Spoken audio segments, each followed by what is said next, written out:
Hello, I'm Carla Anderson. What's your name? Outstanding. Welcome to Bobby Pickles Podcast. Bobby Pickles Podcast. He always says, that's me. With a look on his face, he'll talk about anything. Outstanding. Tattoos, t-shirts, politics, history, and hot sauce on everything. Bobby Pickles. Pop culture, documentaries, conspiracy theories, sarcasm, and beer. It's a conversation. Start listening, cause we're all here. Bobby Pickles Podcast. That's me. Hello, I'm Bobby Pickles. What's your name? Groovy, baby. That's right, groovy. I'm not cool, I'm not excellent, I'm not very fashionable, despite owning my own clothing line. I'm certainly not amazing, nor am I outstanding. Not today, at least. For on this episode of my podcast, I am switching up my slang colloquialisms so as to be more in line with the whole style and aura of today's guest, Carla Anderson, and the ambience of her shop, Balance Hair Salon, located in downtown Jersey City. Imagine CBGB with mousse and shears. That's how the New York Times described it, in referencing Carla and her posse of tatted tonsorial artists. If the Suicide Girls owned and operated a beauty salon with interesting, unconventional modern art lining the walls, obscure music bestowing the ambient sound, and an array of eccentric clientele, that's Balance Hair Salon in a nutshell. Now, it is important to understand that yours truly, Bobby Pickles, was never the type to frequent a hair salon. I grew up in the Florida humidity, where short hair was a necessity. During college, while living in Gainesville, my favorite barbershop was a place called Fades and Froze. Give me a temp with a 2 or 3 on the sides and taper the front. That's the way I used to order my cut. But my, how things have changed. While it used to only cost me $15 for a fade, and that was including the tip, I now happily shell out $45 for a stylish trim, and that's base price. Furthermore, while the only instruments ever to graze my head were a pair of clippers and a straight razor, I now prefer the snippety snip of actual scissors. Finally, while Italian dudes were always the absolute best barbers in my mind, and Dominican dudes ran a close second, and all females, no matter their ethnicity, were always on the bottom rung of my misogynistic barbershop caste system, I now know unequivocally that women are actually the best cutters of men's hair. Now, why do I say that? Well, here it is. Because it isn't us guys who give a shit about our hairstyles. It is our women who do. Have you ever gotten laid because you had a cool haircut? I know for a fact that I have. Women sometimes make their decision to sleep with a guy based solely on the cut or style of their hair. Therefore, does it not make complete and total rational sense to let women cut or style our silly male hair in the first place? Sometimes, fellas, you gotta go right to the source. I mean, you wouldn't let an obstetrician examine your prostate, right? By the way, an obstetrician is a doctor who specializes in the female anatomy. Sorry for the medical metaphor, but there is a connection here. Were you aware that the role of barber surgeon was one of the most common medical practitioners of medieval Europe? In fact, the origin of the red and white barber pole is associated with the service of bloodletting and was historically a representation of bloody bandages wrapped around a pole. It's true. Now, I'm not quite sure that I'd conduct a podcast while simultaneously going through surgery, although perhaps me cranked out on heavy drugs would actually make for a reasonably interesting conversation. But I have conducted my podcast while getting tattooed, so why not conduct one while getting my hair trimmed and styled into my trademark faux hawk? Listen, I'm not sure how long I'll be able to rock this do anyway. Baldness runs in my family. So at the end of the day, I'm probably going to end up frequenting a barbershop in East Harlem after it's all said and done. But for now, I'll let Carla handle my sex life. And later, my personality will have to take over. The following conversation was recorded while I was lounging in one of the large adjustable chairs at Balance Hair Salon. Carla behind me snipping away. Our discussion spans many interesting topics, from stripping to styling, from modern art to alien abduction, and even a few stories from one of her screwball regulars. Suffice it to say, I use the term screwball in the most esteemed, respectful way possible, for I myself am a screwball. Ladies and gentlemen, say hello to Carla Anderson, cutter and styler of both male and female hair alike. 1, 2, 3. Vetbobenzo.com, vetbobenzo.com, vetbobenzo.com, vetbobenzo.com. So, Bobby, when are you going to come out to the world that you are, in fact, a lover of she-males? I'm already out, Martini. I've never concealed that. I'm proud of you. You're like Harvey Milk. Harvey Soy Milk.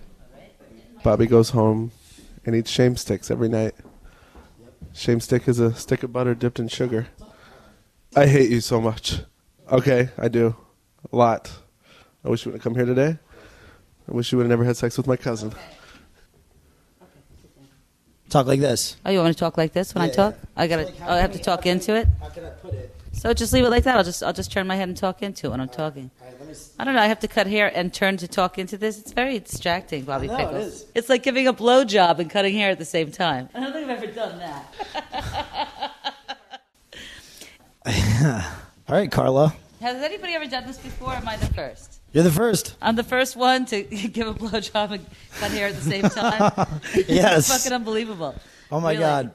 You know, Carla, that's so funny. Like sometimes, like I'll think of different picture ideas. Like I'll take different photos, and I'll set up all different crazy stuff. And for some reason, I wanted to do it with this girl, me watching The Godfather, and then having sex with her at the same time. You mean getting a blowjob?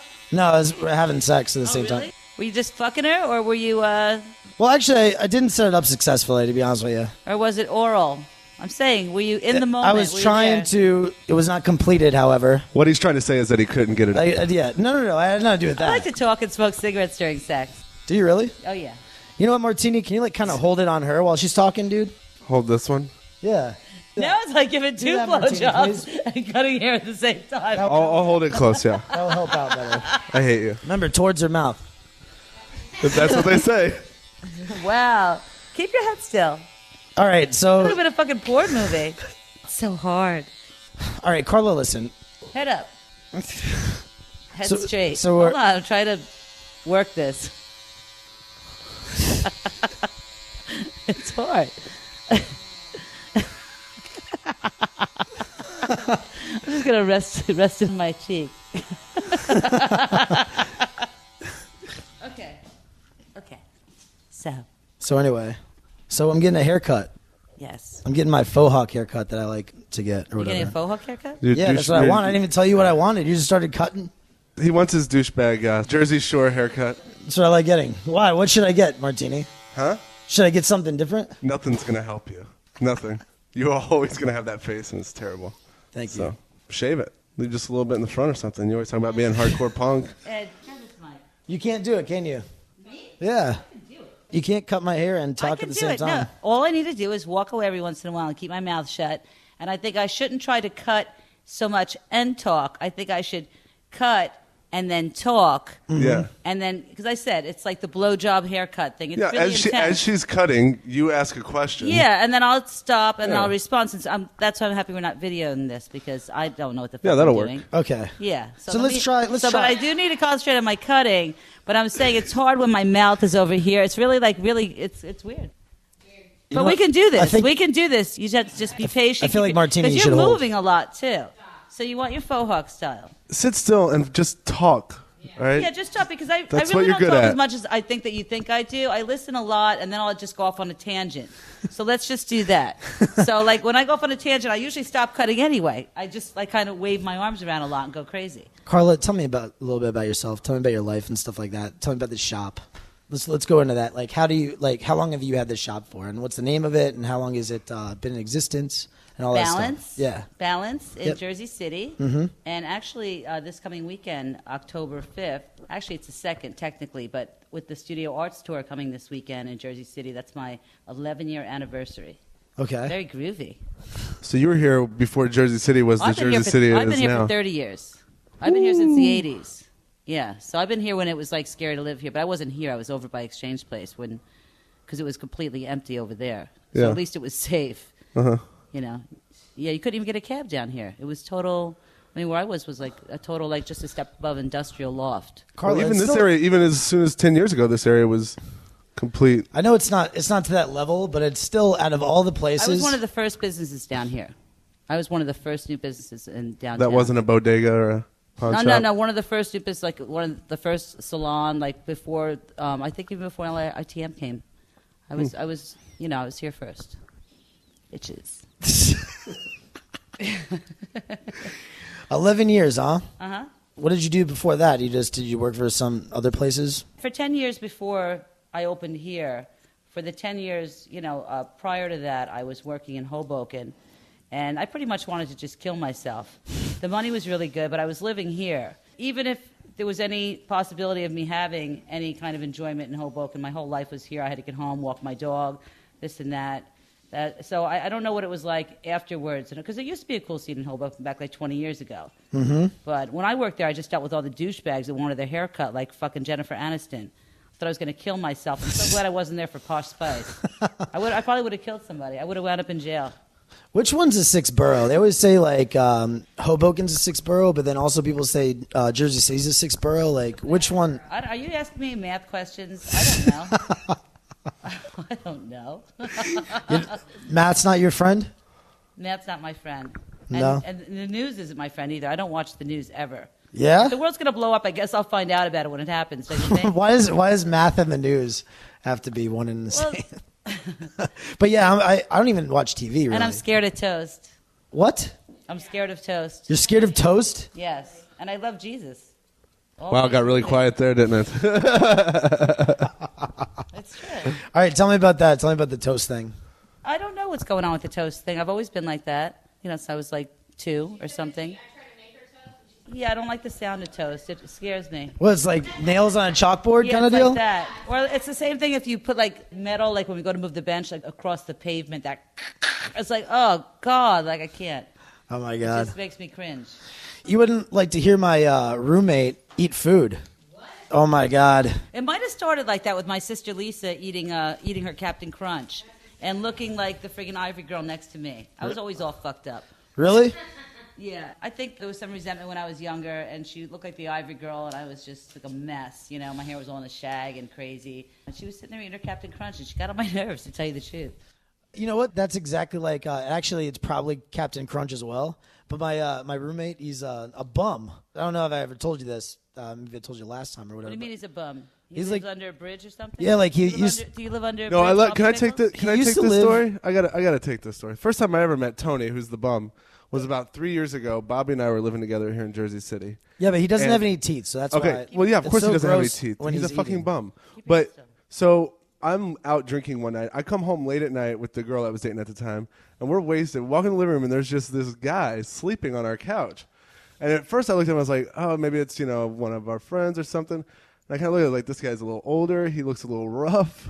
It's like, who is this guy? And we were too drunk to care, so went to bed. Woke up the next morning. He got up. I realized clearly this guy was, homeless. And Bobby had met him at Penn Station, working underground at the Bobby was working at Verizon, and Tony always kind of slinging whatever bullshit Good for you, Bobby. And he brought him home, gave him food, a shower, and now they've become lifelong friends. And he lives in Bobby's.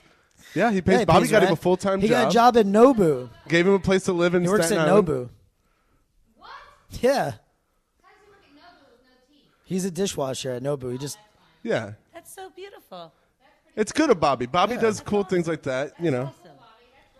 Anyway, when he's eating, it's disgusting. I had a boyfriend like that. Swear to God. It was like fucking horrible. It was fucking horrible. What? What happened? I didn't know that he got all his teeth knocked out. Oh, really? He only told me after we got involved. And he goes, oh, whatever. And I went, So wait, what did he have? He had dentures? yeah. See, that's what Tony has to get, though. We got to get him some. I don't care about the fucking dentures when you take them out. You remind me of Wild Bill from the Hells Angels from back in the day. All gummy and crazy. I can't. I couldn't even be in the same room. And how did that feel when he was granting you with... He didn't grant me anything. He did not grant me anything in that condition. I would always... No. It was not going to happen ever. We broke up. I hate to be shallow, but we broke up. You did? Of course we did. Hey, he's got no teeth. Yeah. It was so many. So you found out, it and was then... It was the fact that he actually thought he could make himself comfortable like that in front of me. Don't make yourself fucking comfortable. Don't get too fucking comfortable. That's like... You know what I mean? That's like... Don't look in the fucking kitchen. I'm just saying, too much information right there. Yeah. Don't sit there with your hands down your pants with your fucking teeth in a glass. I don't think so. I agree with I that. don't fucking think so. I agree with that 100%. That's what because I told him, I said, what if I come home and I hung my ass on the fucking doorknob? What if I took off my fucking ass and hung that? No. What if I took off my bait ass? And switch? What's with the bait and switch? Yeah, you have to really develop a long-term commitment to be able to do that. That's like taking a shit with the door open and you've only been on like 2 or 3 dates with a girl. I don't want to have anything to do with anybody like that. I think we should keep it really nice and polite and get the fuck away from me. Everyone. I can't.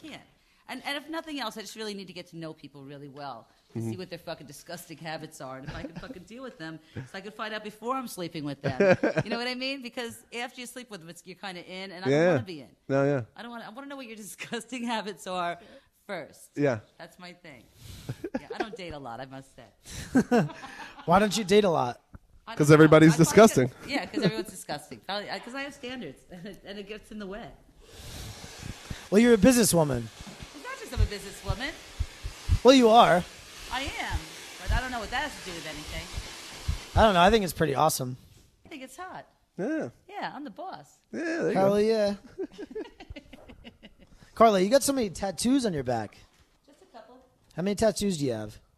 I didn't even know how to answer that either. Somebody asked me how many I have. Yeah, I mean, because some of them are connected. Right. You I have know? no idea. Yeah.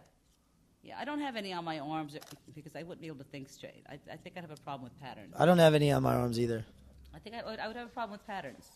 Yeah, it's like stupid Martini over here. You got never had a tattoo in his life. I got tattoos all over my body. I don't have tattoos on my arms. This fucking dipshit, he gets one tattoo right on his right arm, and then boom, then he's got one on his left arm too. You mean the forearm? Whatever. You have some on your upper arm. Yeah, but nothing showing. It could always be covered with. You really went deep with your tattoos too. You What? know what I mean? Yours were very meaningful to you. That stupid fuck. Oh my God, this He's got guy some of the dumbest tattoos. What tattoos did you just get, Martini? I got a Graham Parsons and a bird's tattoo. No. Look at, show it. It says GP on there. It could be. That could stand for anything. That could stand for gay pride. Well, you think you're the first one Why to would say you that, put you dumb fuck? GP on your? You just leave yourself Did open. you have a dude's name on your arm, sweetie? Yeah, it wasn't on my arm. It was on my back. But it wasn't even that gay. Despite. Shit. It really wasn't. You stupid. No, it wasn't. It wasn't. Keep your head still. I believe you. It was a caricature. Yeah, you got a I caricature of your friend tattooed on your was back. It was based on that, but it didn't. Nobody. It was like a It was like, you know what? It a was monkey like, and a bulldog with machine guns. You wouldn't even know. yeah, but it was, Monkey and a bulldog with machine guns? Yeah. yeah, but it was some kind of like, Brokeback Mountain thing with that. Except Yeah, instead right. of cowboys, they were like Yeah. Right. bulldog monkey and a bulldog. gangsters or something. It's not true. So why'd you get it removed? Well, I was on that reality show, America's Worst Tattoos. I saw the thing that they were doing a call out or whatever for anybody who has retarded tattoos, and I was like, take your pick. I sent them a whole bunch of different picks. I have a whole bunch. Look at this. Keep your head still. All right, look at this one. It's like a little dude flicking you off. And I gotta say I that was like, take your head still. pick. This isn't going to be a good haircut. I will say Bobby is one of those guys with his frohawk and everything, who has his own last name tattooed on his body. I'm talking about your stupid tattoos, and you turned it around on me or whatever, trying to. Called Double Blue Jay. But anyway, so I showed him. Double BJ. I showed them a whole bunch of different tattoos that I have that I wouldn't mind getting covered up if you want to put me on TV. I don't give a fuck. Whichever one you want to pick. And so anyway, I really wanted to get my WAP tattoo covered up. That's what I really wanted to get covered up. I had WAP tattooed on my back when I was 14. And anyway, it was right above that one. And so they couldn't say WAP on the air. TLC didn't want to have a racial slur on there. Yeah. So they said, let's make it about this. And I was like, all right, cool. Yeah, and then my buddy gets to come with me too. Fuck yeah. I can't whatever. believe And it Come here, Bobby Pickles. You move it around still a lot. took out the WAP tattoo, so it still worked. I got what I wanted to. I think the WAP tattoo is the best tattoo you had. No, it was stupid. It was retarded. It said WAP? Yeah. I like that. Yeah? Sure. See? That's gone. Anyway. With the monkey and the bulldog? Yeah. Sad. Was Dula the monkey? Yeah. Yeah, of course. Damn. That's so bad. Why were you the bulldog? Well, the I fact mean- that Dula was the monkey is his best I just friend did is it off black. like Flash. Oh, no. Get Yeah. out of here. I made him. You made your black friend into a monkey? Yeah. God, he's terrible. Fucked up, man. Did you realize it at the time? Yeah. Of course he did. It's fucking rude. Did it knowingly. Anyway, listen. It would have been gay if like he had come with me to go get Just racist. get the tattoo. Yeah. Like if he would have came with me or something like that and been there. I got it in fucking Fort Lauderdale. Like, I don't know. And I was like, I don't even know why I got it. I just like, I took it flash right off the wall. Put a monkey there. Put a bulldog or whatever. Make them have machine guns. What the fuck? Put the adventures of Captain Dula and Rob the Wop. God, you're an idiot. You've got your name tattooed on you twice. Yeah. And you put GP, Graham Parsons. Who's awesome. And then what's that? That's the Birds. That's also Graham Parsons was in. One album that he's on, yeah. Sweetheart of the Rodeo. Yeah. So, like, you just got, like, you totally love Graham Parsons so much, don't you? Oh, yeah, You fuck yeah, I fucking do. love him, don't you? You fucking devote your body to him? You got both your arms. Never had tattoo before. All right, we covered this. It's true. I'm just exposing your... My tramp stamp says I love Jesus. Oh, that's why you said that? No, it's true. You do? Yes, I do. What kind of church do you go to? I bet you go to like some kind of Pentecostal church or something crazy, right? Where they like dance I with won't snakes. say it right. It's Grace Church down the street. What is it? Episcopalian? How do you say it? Yeah, Episcopalian. Episcopalian? How do you say it? Episcopalian, whatever. I Episcopalian. never say it right. It's Episcopalian. That's just Grace Church. You know, if they want to get fancy about exactly their denomination, I don't know, but yeah. Yeah, you don't really care about that. Like, what kind of denomination were you born? Protestant. And I believe this church is Catholic, but they don't get all Catholic-y, you know. Well, Episcopal is kind of like Catholic, but the priests are allowed to marry, right?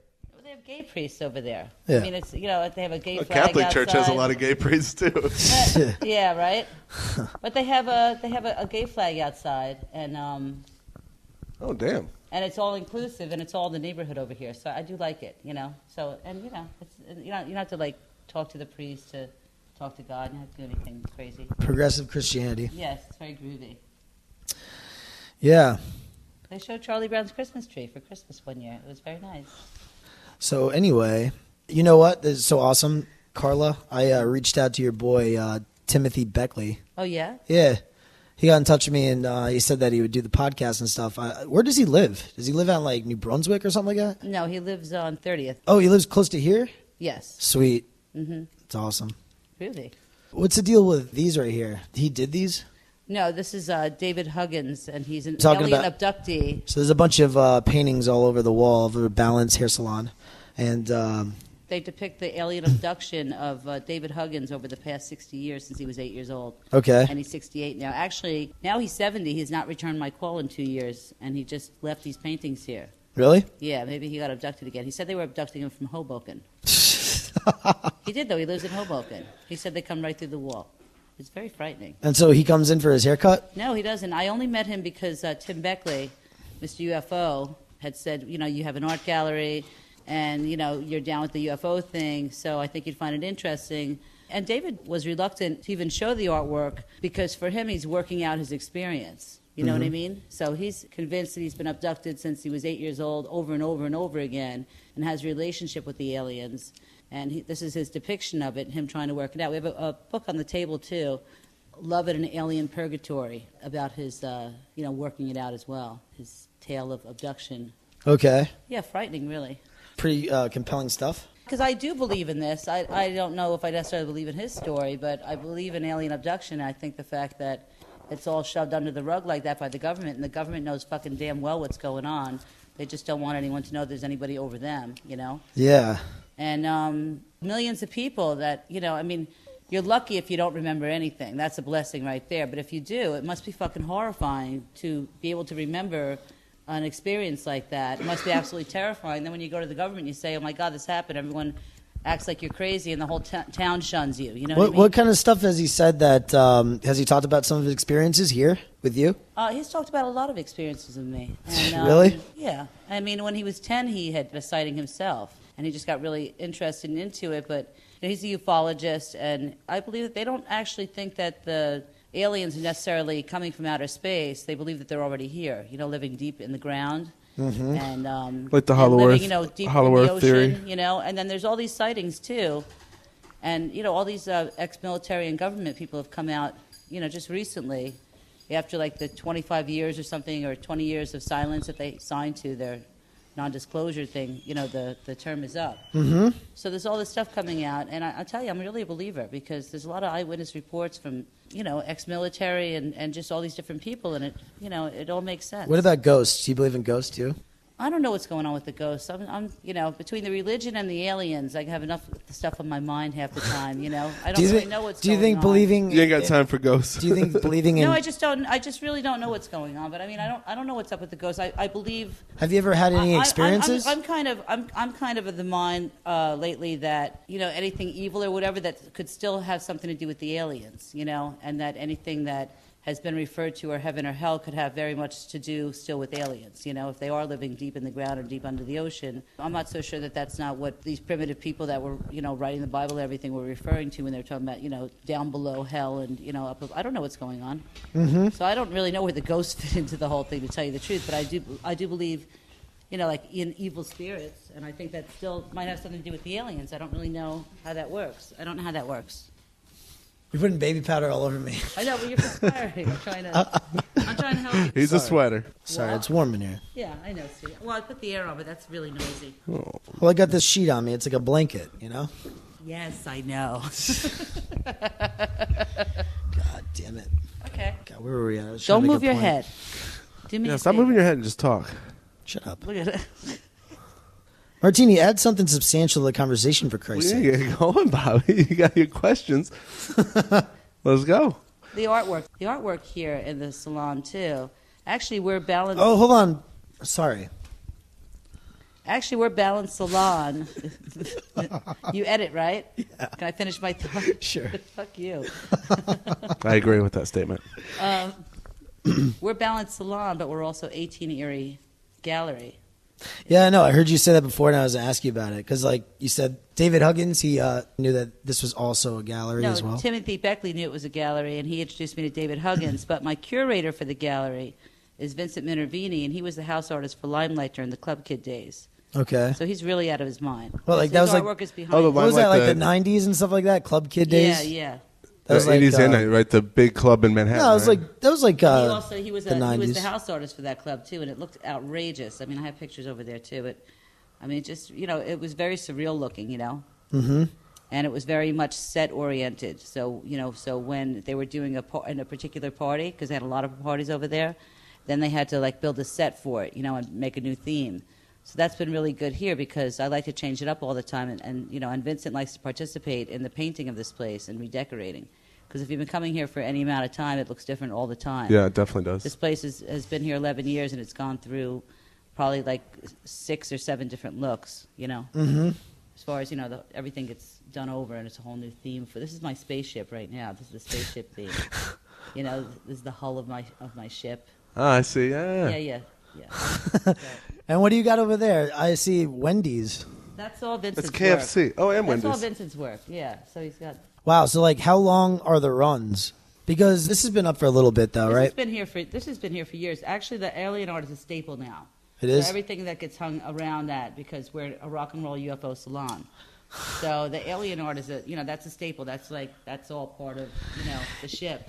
God, you must like get so many crazy people in here all day long. Like, right? Like Jersey City, artsy area. Yeah.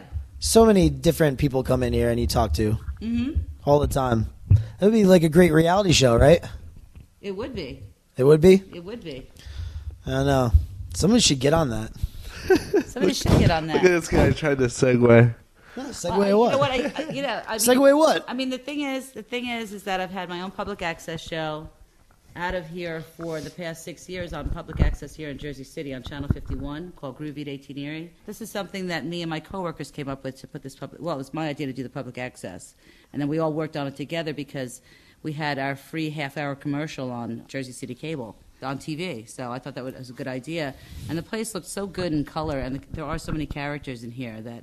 Yeah, it would make a great reality show. And we're actually, trying to work on something like that right now.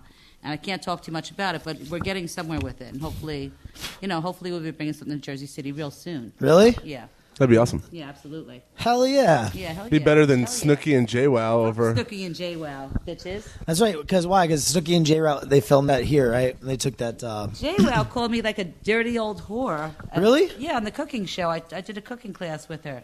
On the show? Yeah, it was really priceless. Here's Wait, you were on the Snooki and J-Route? I was on the outtake of it because I was too funny and they didn't want to put me in there. So we're there doing a cooking show at Made with Love. That feels so good. Yes. I was hot, Well, first of all, I was just sitting there and I had an electronic cigarette. I was trying one. She said she had one too. I said, what flavor is yours? She said, menthol. I said, mine is. I said, can I try some? She said, no, on the outtake. She's like, and this girl, she's like, yeah, I'm clean. I don't think so, bitch. Not the way you look. She just like trashed me afterwards and all this. And then it was hot. And, you know, they had these long aprons that we had to cook in. So I just took off my shirt and just wore that because it was a heavy canvas, you know. And she started, like, you know, making, like, innuendos that I was naked and that I was dirty and this and that. So I whipped my tit out at her. Did you really? Yeah, because I had just had a mammogram. I had the little sticky things on my nipples. And I said, listen, you can't get more sterile than this. I just got a mammogram. I had these shiny things. She was like, because it was a real tit. And I don't think she's seen one of them in a while. So that freaked her out.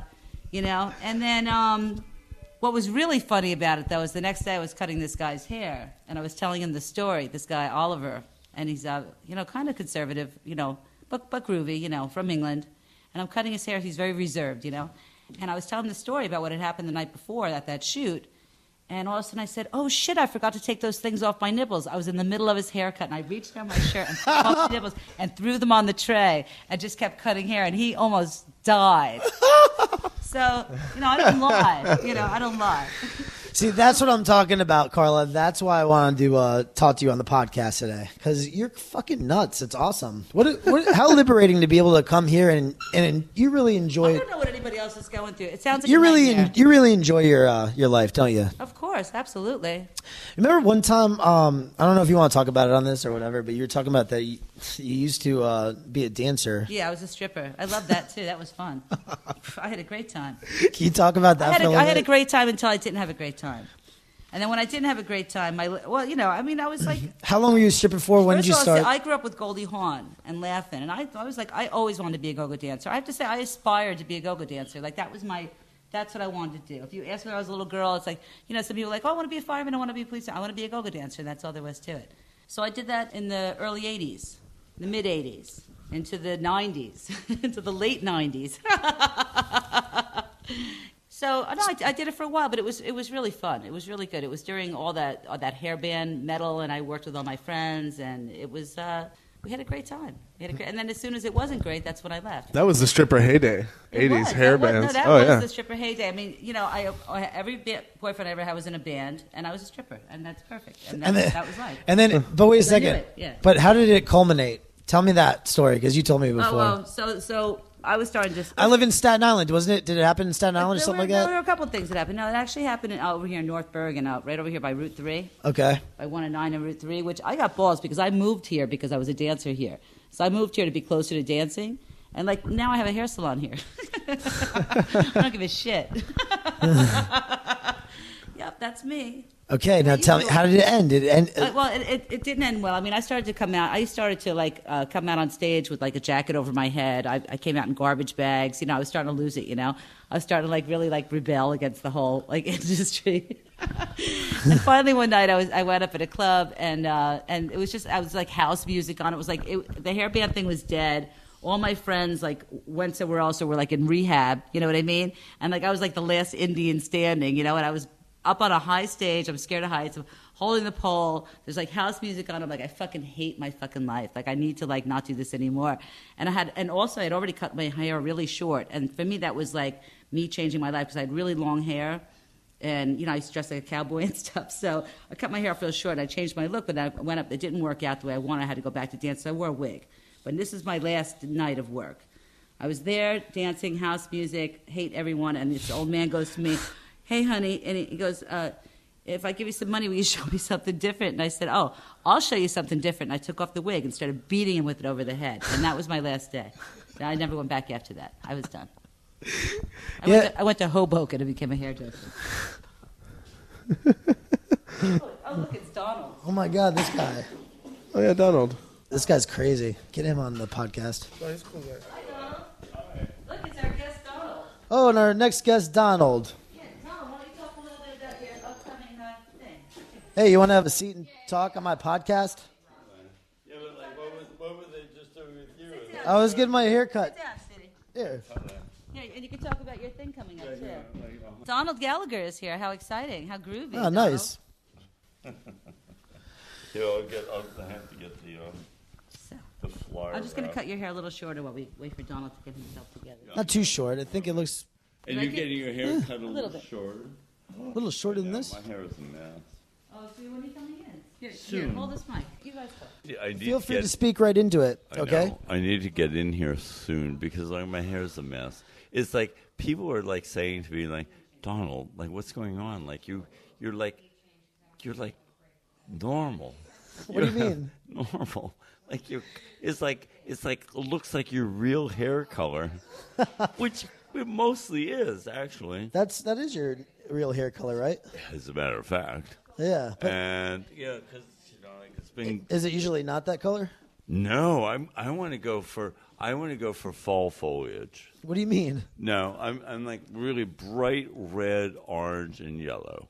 Really? Yeah, like maple leaf. Like just think maple leaf. I want to go for that, and like with little touches of like green in between. It's not peak. I don't want to do peak. I want to do like more like kind of like transitional. Okay. That's pretty out there. We've done the fall foliage before. Yeah, exactly. Well, but So do you basically do that, or do you cut your hair too? no. Well, she trims it, so Trims it's it? like well, I mean, you don't want to cut it. Well, since this is talk radio, can you explain what kind of hairstyle you have? Oh, I just have like my hair just grows where it grows, and Carla occasionally. I come in every few months, and then she just like puts it back in order.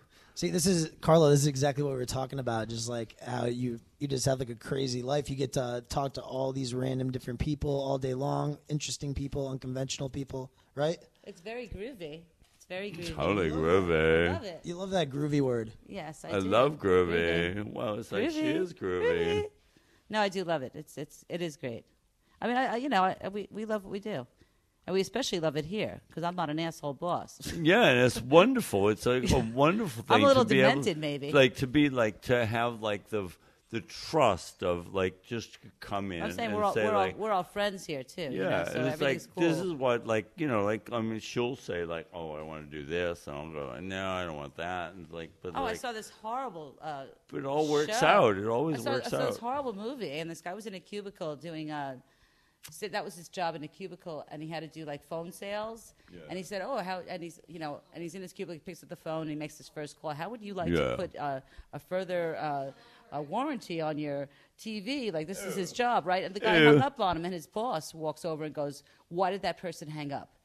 It's you. You don't have the right positive." And I was thinking, I would smack this guy in the fucking face. Yeah, You know what I mean? exactly. Next time, you better do better. It's like, get the fuck away from me. How about that? Really? I mean, how This job dare you? sucks, and I'm annoying people, and I don't blame them for hanging up on me. And shit happens, bitches, scumbags. Yeah, and when I come in and I want to do something, it's like usually it's like a complete collaboration. It's not like it never comes out the way I totally expected it to. It's like it's a work like between the two of us, which is like so great. I mean, it's It so is, it is. wonderful. Donald also, me and him like to paint the floor together here. And he was the artist who restored all of Grace Church. It took him 5 years. Well, and not only that, but I mean that's what I do. I'm like I He's design does places. yeah, I'm like he does I have an restoration- eye that restoration like artist. should be respected. What the heck is a restoration artist? Can you explain to me what? that Oh, entails? okay. Like there's a church over there at like two. Like he right could over bring here it on back to period. He could, second, he it was could, like 1853. The church opened. When I went in there, it was like painted all white, except that like a huge amount of the arches and everything. All the plaster was destroyed because of like roof leaks. So I recreated all of the plaster as it was back in 1853, and now I've also recreated what it looked like in 1853. Man, you know- except there were like several like kind of like parts of the design where I'm going, I think I could like make some improvement on that. But more or less, it looks like if the architect came back, he would not disapprove. That's awesome. Yeah, it's beautiful. I love plaster. My grandfather's house was built out of plaster and stuff. I love plaster. How do you recreate it? What the heck do you have to do? Oh my goodness! No, it's a job. I mean, it's like because there were several parts where it was just down to the wooden lath, and then you make like kind of a mold, and like so you can run the mold like make it like the. And now we have drywall and stuff. No, but see, like that doesn't do the job. I mean, you can't get like curves and arches like with drywall. I mean, it wouldn't work. You wouldn't even get it. I mean, there's no way that would work. It wouldn't work. So is that what else do you enjoy doing other than restoration art? Do you do any other kind of art? Like there's so many Donald things also that I enjoy doing. Donald also performs with Reverend Billy in New York. Yes, He's part of the choir. I'm a singer. What's Plus, that? I'm a singer. Reverend Billy is I sing in a gospel choir, Reverend Billy and the Church of Stop Shopping Gospel Choir. We have movies. We have like 4 CDs where we've been in movies, several movies. We're in like tons of. Reverend Billy's like an activist. And what we do is and we do street theater. We get arrested. We're performing at Joe's Pub between I think it's like November 24th. You said you have a CD out and stuff. Like, where can people find it? No, just right online. Like on YouTube, you have clips and stuff. Yeah, go to Rev. What Billy. kind of music is it? Gospel. Gospel music? But it's our own gospel. We wrote it. I mean, we wrote it. And it's all our own. And it's like, for instance, like here's like, can I think what song? Because the thing is, like, it's like I'm only like the lowest bass, so it's like like what song would work? Oh, it's like you do any like old Negro spirituals and stuff like that? No. It's all our own music. We write our. Oh yeah, that's right. Yeah. Well, when the Church of Stop Shopping Gospel Choir, it's like. Yeah, sing something. If you're wondering what to do, apocalypses come right through. The flames are high, the floods are too. In this world I thought I knew, this natural world that brought me you.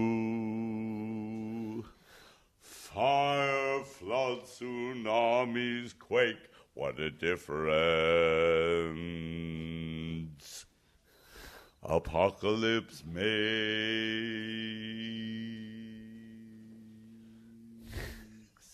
Apocalypse makes. Apocalypse makes. Apocalypse makes. Oh my God, you get deep there. What the fuck? No, see, but it's like a choir. So, like, that's not a good example of what we do because, like, it's like a full voice choir. Wow. Is that door open, sweetie? So, like, there are 8 parts. Right, They're open. like 8 parts, right? Hell yeah. That's awesome. But Reverend Billy is an Apocalypse. activist. He'll go into Walmart with his choir No, and start talk about why doesn't everyone shop local? Why are you all shopping? Well, at now Walmart? we're going into banks. I mean, he has a movie, What Would Jesus Buy? And he's got this Baptist minister persona, and he comes out. He did our pomp off, and he's like, Pompadour. He's got like this. he's got a pomp. Yeah, he's got a big huge pomp. pompadour. Yeah, and he presided. He did the sermon on the pomp. Before the This is all glazing right over me. I have no idea what any of You this know stuff what we're is. we talking had a about. pomp off here. We had a pomp contest here. Oh, what is that? No, that was a pompadour. great. Oh my God, No, a the pomp like pomp-off Elvis's was hair. Don't know. A pomp, the way Elvis wears his hair. A pomp. I didn't even know what that was. It's a You know what a pump. pompadour is? Is it just? I me? guarantee you he knows what it is. He has GP tattooed on his forearm, whatever. I hate you. You You're really? here. You know, I don't have GP. Where are you from? Florida. Florida. And you don't know what Florida. a pomp is? You don't Why would I know? what a Aren't what there is a it? bunch of Oh my Elvis God. impersonators in Florida too? No, that's another place that a lot of tourists go, and then everybody moves to He doesn't know what a pomp start is. over. 'cause You he's mean from Florida. Memphis. Memphis He's from is- Florida. No, it's What Memphis people would know. You're so not metrosexual. Elvis is like cute. Well, I think that's good. It is good. It's working for me. It's way good. Yeah. I mean, it's way fabulous. So Tell me more about this stuff. This is interesting. So anyway, yeah. So Reverend Billy is like really huge. I mean, I've been with that for like many. I mean, we tour all over the country and we get arrested. All Our the main time. thing, Arrested all the the main time. thing that we're doing like right now, like currently, is like kind of truck stop fracking and the pipeline. Yeah, fuck fracking. And like we've been going into like banks wearing these puppet toad heads of golden toads, which are extinct in Guatemala and Central America, and they were like sacred there. They're gone, and like so we go into like Chase Manhattan banks, and we like with these golden toads, and we're like trying to bring them back to life. Golden toads. All right, you know back what? to You're glossing life. over me again. I don't know what pomps are, and I don't know what the. I know you this don't know is. what I'm talking about. I know it's like how do I get like the They're You go context? into they're banks but they're and you do- protesters. They're protesters. Okay. So Reverend Billy has his Yeah, we Baptist go in there minister and we say like, persona well, we with just this like with blonde like pompadour global hairdo. warming is like. And with this choir It's behind him, your just a bunch of fault. golden toads, and they're going Yeah. and protesting in this bank against the pipelines and all this And stuff. we're gonna bring so he them goes and he back to makes a life. scene. That's why they're always getting arrested, because they'll walk into here and be like, brothers and sisters, Yeah, you know, yeah. hallelujah, and he'll be like a Baptist minister, like with this big blonde pomp, with like this like Right. white tuxedo on, with this choir Totally. behind him That's going, awesome. oh, I know. And the like choir dressed like sings gold like, toes or whatever they're dressed like, but they usually have green robes. Is there somebody choir. videotaping this? Here is Oh, yeah. Here is clear, clean water, and golden toads come back to life. You can see him on one of my Do you shows. get? He Do presides you over one of have my free shows. checking? Was? Oh yeah. Do you have free checking for golden toads come back to life? Oh, here. I know. It's like no. We have a song. We sing a song, like, and we like we ask the bank to like kind of acknowledge, like, it's your fault. It's your fault. You're the one that like is financing all this stuff.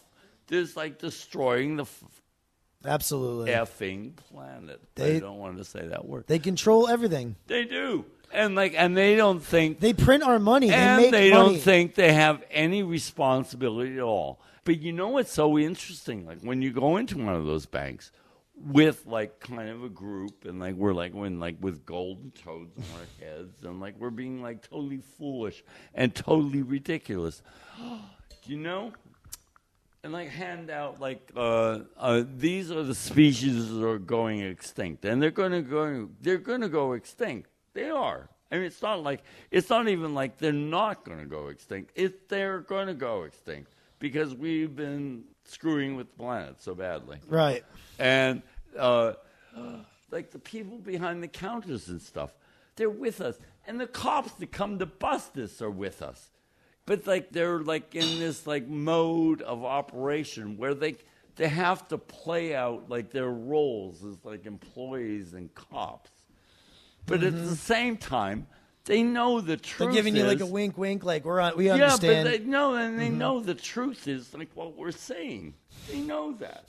They know that. God, that would be just so crazy And it's to be like- sitting in like- the bank. So how do we They get- come in. So how do we get past that point? So like all the people in the bank and all the cops decide to like go to like the manager and say like, you know, like we're over it. Like, you know, like what you're doing is like wrong. But nothing's gonna happen, really, right? I mean, you know, you like listen. There's a great. No, I do. There's a great We idea do. behind it. I don't watch the news. You know what? I No, but see, you know, like, I we're mean, optimists, though. that We're optimists. Yeah, they're We're optimists optimists. because I don't even watch the news because I just think that what a bunch of shit. I don't think we should vote for anyone anymore. No, exactly. Let's not even vote for anyone. I never saw so much shit in my life. Yeah. Bunch of morons. Idiots. They close down the government like because they want to stop Obamacare. My lover of 47 years died mainly because he didn't have insurance. Okay. And why didn't he have insurance? Because we were both self-employed, and there was no way we could keep our house and our food and like our lifestyle together and also have insurance. And he's dead. And the reason he's dead is because he had no insurance. He still could be alive if he had 5 years ago insurance, he would still be alive, but he's not. I'm sorry to hear And about like, that. and yeah, me too. Why did he pass away? We had cancer. Cancer? But like, he should have gone 5 years before just to be checked out. When did he find out that he had cancer? Did he find out like stage 4? Yeah. He found stage out 4? like It was too late. so he found out like in like November, like we started like November, I think it was 24th. He died on February 26th. Holy shit. This year? Yeah. Really? Yeah, just now. Damn, I'm sorry. My uncle, one of my... And then insult to injury. I have to come up with something like $30,000 for taxes. Are you serious? Yeah. You did? You had to come up with... Yes, to pay for like 1/4 of my house, which we bought together. Wow. And he couldn't get into the bank because they weren't married. They didn't recognize their partnership. Right. And I think they just... And we they didn't just- want they to do. just- We didn't want to do You don't want... domestic partnership. They just. It was like how. What does a insulting. domestic partnership do? Does it grant you those rights? No, it wouldn't. Like, actually, we already have. No, it was like It it was doesn't even- half-assed and was stupid, and we go like, no, we're not going to do that. They just passed I mean, the It was gay like the marriage principle. law. Was it the principle and of the thing? like so like domestic partnership came up, like so we had already been together. I think when domestic partnership came, we were like together for 46 years, and we're going like, no, that's ridiculous. I mean, like we've been together for 46 That's crazy. years. You guys are together for 46 years. And then, like, he dies at 47 years. Like, and it's like, well, maybe we should have done it because, but we still have to pay. We still have to pay, like, the taxes. I mean, I would still have to Did you pay. try cannabis oil at all? I love cannabis oil. Did you try it? No. He when he was, like, really, really sick, I'd like some cannabis oil. some of my very, very... Well- I had really serious good friends in California. I had some really very close friends in California that sent me. So, like, medical marijuana is, like, supposedly okay in New Jersey. Am I not correct? I don't. I'm a little ignorant, I guess, to it actually. Okay. I know in is. Connecticut. As a matter of fact, Connecticut, it is. right? No, but it is. I know it is. But, like, the only place you can actually get any kind of medicinal, you have to go to Montclair Okay, or to Rutgers. that's far. This huh? is like fucking Christie. That's what he decided. He decided that. Yeah, there's very limited. There's not that And many it's places. like, I mean, you can only go in there. And but they have the really good and, stuff. No, they've been at it in California, right? No. What? What you're able to get at Montclair and at Rutgers is nothing even close to what you're able to get in California. Yeah. I am the beneficiary of having like really close friends that were able to send me like a package or something like was really, really fabulous. And it made a huge amount of difference in my dear beloved Christopher's dying. It made a huge amount of difference in my dear beloved Christopher's dying. There's all this stuff on the internet. There's all these like YouTube videos about people that had like stage 4 cancer and they take the cannabis oil and it actually cures them. Did he experience No, any there was effects no of- cure. He was going to die. He put it in his mouth though and stuff like. He was going to die. But what the marijuana did was made it like possible for him to die with dignity and like complete comprehension. Yeah. When it really came close to the end, like then like they went on to the morphine thing. But we stayed on the marijuana to like as close as we could to the end. But like when they went to the morphine, then he's not compos mentis. Mm-hmm. But with the marijuana, he was completely like in charge of his own brain. Right. Yeah, it makes no sense why the marijuana is illegal. I want it to be Heartbreaking. legal. I mean, I can't tell you like losing your closest friend. Listen, I know that it's not the same, but one of my favorite uncles, my dad's brother, he just No, found out. no, last, it is the Check this same. out. Like maybe 2 weeks ago, He was feeling really bad or whatever, and he went to his doctor. He just put his head down, he said, on the table. And when his doctor came in, he saw him, and he goes, I'm calling 911 right now. And he's like, what are you talking about? He's like, go to the hospital right away. He's like, I'll drive myself. And Yeah, right. He can't he even drove- wake up. He drove really. himself. He went down there. He Stage actually 4 cancer, pancreatic cancer, and less than a year to live. And he had It no sucks. idea that he had it. No. And so anyway, I've been researching cannabis Well, oil, and I pancreatic thought that cancer it was supposed is to. like my brother died of that. He died in 2 weeks. Really? He was looking bad. Like, what's it called? The jaundice? It's like funny. What is it called when you turn yellow? My Like brother was like really funny guy. Really? It was like his name was Dennis, right? Tell me- Dennis Gallagher, and like he had on his gravestone, "I told you I was sick." Oh man, that is sick in itself. Because he kept telling them like there's something wrong here, and then like by the time they go like, yeah, okay, like there's something really wrong. It was like you're gonna die in 2 weeks, which is exactly what happened. Are you from New Jersey? No, I'm not. I'm from the Poconos in Pennsylvania, and then I moved to New York City when I was 17, and I've lived there until 82. That's where like the stand-up comedy started, right? In the Poconos. And then I moved here. Wait, okay. 82. I moved here in 82. You moved to Jersey City in 82? 82. Wow, you've been here a long time. I have. 30 years. It's been very... my house, I bought my house 30 years ago. 30th of May. Like Memorial Day weekend actually was like when we bought our house. Oh, I love my house. I'm so happy that we bought our house. that's so crazy. So you met your significant other there we've been Poconos? together. No. Like in Manhattan, we've been together since February 1st, 1966, Okay.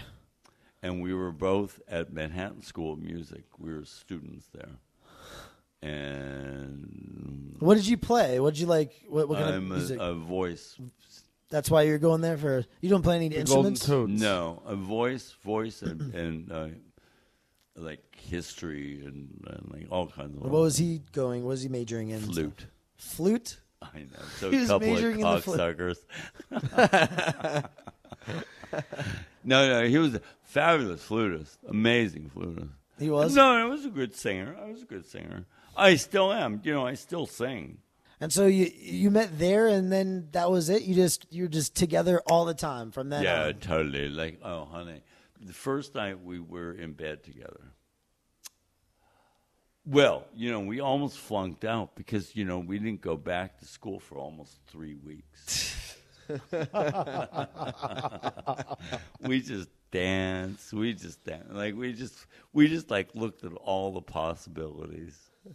We just like found every possible part. How can you pleasure each other? We sent out for food. Like, we had all these and we're in like this dormitory. Where were you living? Plus, we're in a dormitory. It was called Judson, like Judson Memorial Church. It was like right behind there. Like now it's like owned by the law school, but it was called Judson Student House. Where, in Manhattan? Yeah, Manhattan, Tompkins Street. Okay. Right behind. You know where Judson Church is? Judson. By Tompkins Square? Yeah. Yeah, we Tompkins walked by Square. there. No. Washington Square. Judson Church is on the south side of Washington Square. Oh, the big old church. Yeah. So we're right behind that. Like the student house was directly behind that church, and it belonged to that church. And he was part of that. It was called the Judson Student House, and like you would get food there. It was like kind of like a dormitory, a college. Were you dormitory. both living there? Well, like after we started gamma hooching. Yeah, I mean, I So was you were in the 60s in Manhattan during the whole folk movement and everything. I guess a little bit right after it. No, totally. No, it was like the folk thing. Like when, like the folk thing, like that's a whole other story. It's Peter like Seeger and Not Pete Seeger so much, more like, Dylan, Dave Von Ronk. No. Like here now, listen to this. Like when I was in high school, I lived in like Bergen County in Woodcliff Lake. So I lived in Woodcliff. My dad was a bus driver. So I had free transportation in New York City. My school was on half sessions. So therefore, I got off like a 12 something. From like I don't know, I had to go like 7 in the morning or something like ridiculous.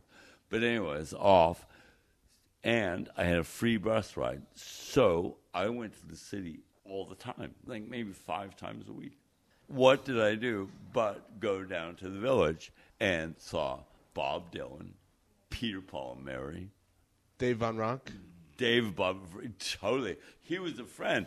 Actually, all of them were friends. I mean, like, were the people I actually met. Did you ever see Ginsberg? Oh, no, he was a friend. No, he was a friend. Like that, he was a friend later. He was a friend later when I moved to the city. Yeah. Before 65, when I moved to the city, these other people, like I went to this party like at Bob Dylan's house. Like he lived in the hotel there on 10th Street. No, it was great. And what was really weird about it was like then Christopher, he was like from way upstate New York, but he used to come down also. And like he was like meeting all the same people. So then like actually when we got together, it was like, oh my God, we know all the same people, you know, like it was like incredible. And it was thrilling. It was so exciting because like say like in 1963, you go like to the Cafe Wa. Yeah. And like you see like Peter, Paul, and Mary. And then like a month later, their record would come out. And you go, oh, fuck. Yeah. And then everybody back in Bergen County would like be learning the songs, you know, like it was like incredible. It was a thrilling time. It was exciting. It was exciting and thrilling. When did you decide to move over to the Jersey side, though? Oh, well, we had to. We lived in Brooklyn. We had this really nice apartment on Pacific Street between Hoyt and Bond. We loved this apartment. We lived there for like almost 10 years. Okay. The landlord sold the building because he had to move away. He was going to Cleveland or some godforsaken place. Some godforsaken place. So, but he made the deal that we were like when he sold it, like we were that like, you were going to stay there, and the at landlord was save rent for 5 years. Okay. So like way generous. Like what a generous. I mean, it was really nice. It was a really nice thing. These people moved in though. Like when they came in, like they were there for like about a half an hour, and we go, no. We can't live with these people. These are not. We just can't live with these people. We know that.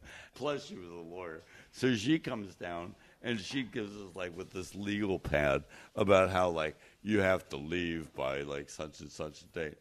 And then we go to Mr. Herkin, the lawyer. We went to the lawyer, Mr. Herkin, and he says, like, I can get you 7 years.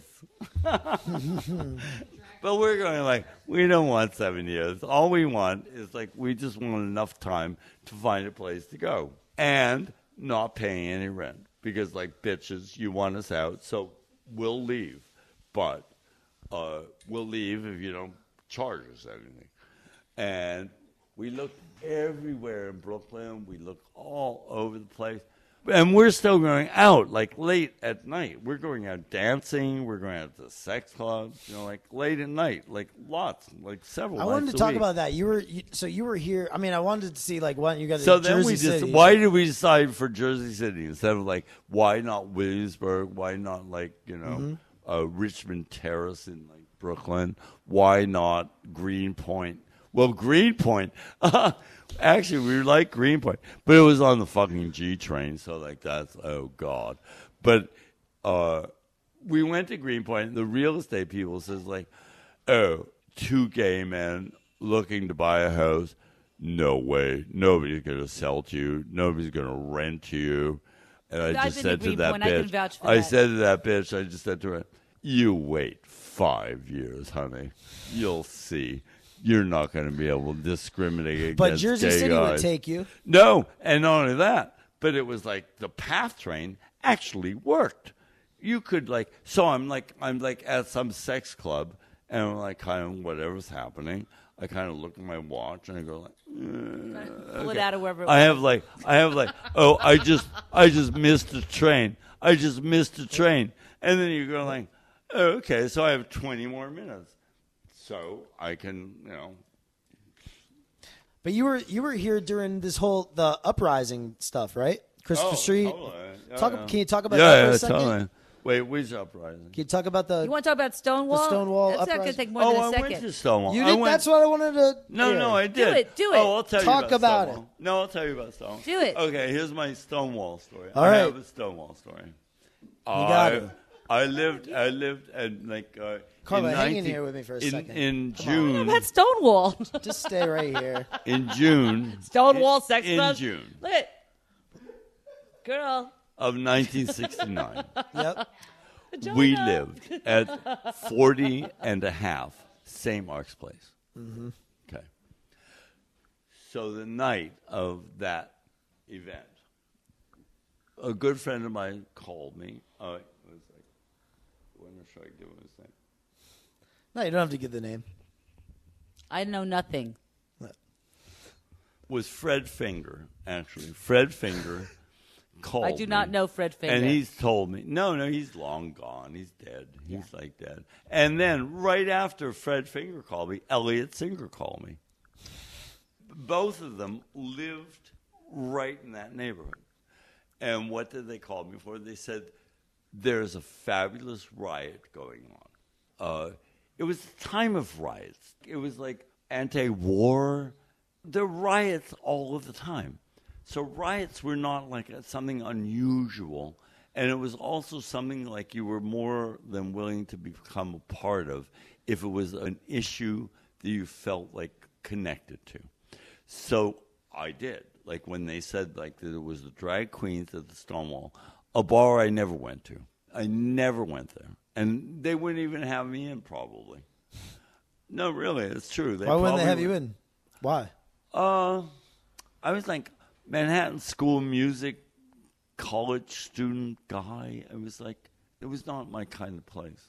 And Christopher was even more. But the whole thing, why that Stonewall uprising happened. So it didn't matter like what it was. All I was interested in was like the Queens and the police were fighting with each other. Like there was a standoff. So I called like, I don't know how many people. I probably called about 12. Dialed, right? Mm-hmm. This is not like rotary phone. Yeah, slow. So I called like about 10, 15 people that I knew like lived between me and there. Mm-hmm. Like they could possibly get to it. Mm-hmm. And then after that happened, then I go downstairs and run into everybody I know. I'm a kind of person, like, I know everybody, so I, like, run into everybody, and I'm telling you what's going on, and, like, they come with me, and they call. They go to, like, a phone booth. They call a couple people. By the time we get there, walking from, like, 2nd Avenue and St. Mark's Place over to Waverly and Christopher, I think we have about, like, 150 people. Mm-hmm. And the cops thought it was over. They thought it was finished. They thought it was over. And then suddenly this other crowd just comes like rushing in from the east side. And we're pissed off. Because the thing is, like, we're all really pissed off for one reason or another. I'm telling you, like, because back there in that day, they were nasty and mean, and like, you were pissed off at the cops. I'm still pissed off at the cops. Well, me too, but then I'm telling you, I mean, I was really willing to like put my body in front of them and like really just like, okay, yeah. And then like when you found out that not only that, but like you're in charge. You have power over them. I mean, it was thrilling because, like, when you got there, like, because they thought they had it under control, and then like we suddenly rush in, and then like they go, oh, they lost control again. Oh, my grandfather was just he got the Herald Tribune. That was my grandfather's paper. And it's like me, like ripping out something like this. And he didn't know it was gay. Well, he didn't tell everybody. I told my parents, like, right away. I told them right off. God, I wish we can get deeper into all this, but everybody's, ready to close up here. No. Listen, Carla. Yes. Thank you for cutting my hair. Thank you for agreeing Very to do groovy. my podcast. Very, very groovy. You. Nice. God, you say groovy all the time. Is I that do. your favorite word? Carla, let me try to end this somewhat smooth. Have you ever been groovy? Just like What's your favorite groovy. word? Is it groovy? Is that your favorite word? What's your favorite word? Tell me. Do you have a favorite word? Scumbag? Groovy. That's my favorite word. I like scumbag. I don't know why. I like douchebag. Scumbag's a great word. I like motherfucker, douchebag, scumbag. I like all that too, but I'd have to say I kind of stick with groovy though. Try to stick with groovy. What's groovy is like you say it a lot. Well, have you ever been groovy? No, I don't even know what the hell I that have means. been groovy where I sat. You know what that means, though. You know I what sat one groovy night with means, my don't you? friend I've been and we were out at groovy the club, and I for a turned around and I long go to him, I feel groovy. We were groovy. And he goes, so do I. Ever get like groovy?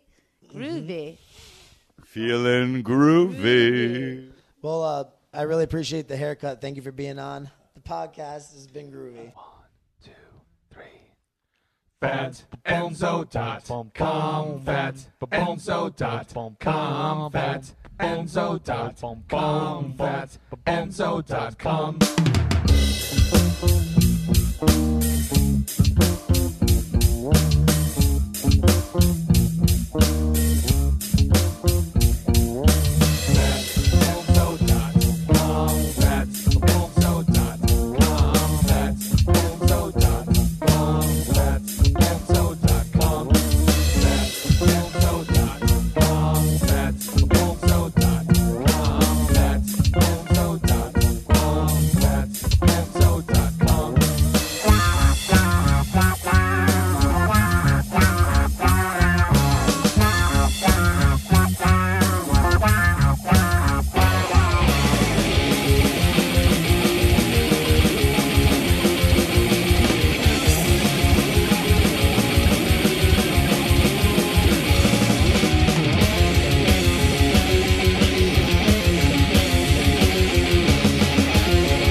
Fatbenzo.com. Hello, I'm Donald Gallagher. What's your name? Outstanding. Welcome to Bobby Pickles Podcast. Thanks, man. I really appreciate it.